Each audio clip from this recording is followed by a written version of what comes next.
ജീവനുള്ള വചനം. എബ്രായർക്ക് എഴുതിയ ലേഖനം 4-ാം അധ്യായം 12-ാം വാക്യം. ദൈവവചനം ഒരു സാധാരണ പുസ്തകമല്ല. അത് ചരിത്രം മാത്രമല്ല, ആശയങ്ങൾ മാത്രമല്ല, അത് ജീവനുള്ളതാണ്. കാരണം ഇന്നും ദൈവം തൻ്റെ വചനത്തിലൂടെ നമ്മോട് സംസാരിക്കുന്നു.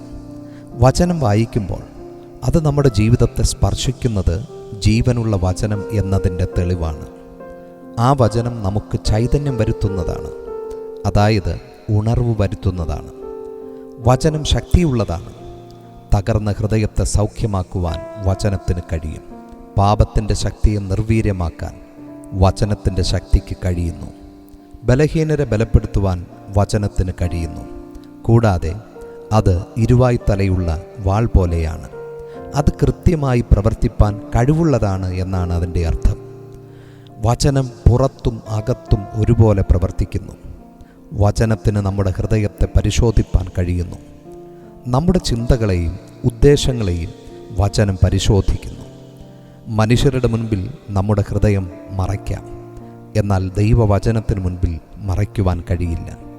പ്രിയമുള്ളവരെ, ദൈവവചനം തുറന്ന ഹൃദയത്തോടെ സ്വീകരിക്കുക. തിരുത്തലുകൾ സ്വീകരിക്കുക. വചനം നമ്മെ തിരുത്തുമ്പോൾ അത് ശിക്ഷയല്ല, സ്നേഹമാണ്.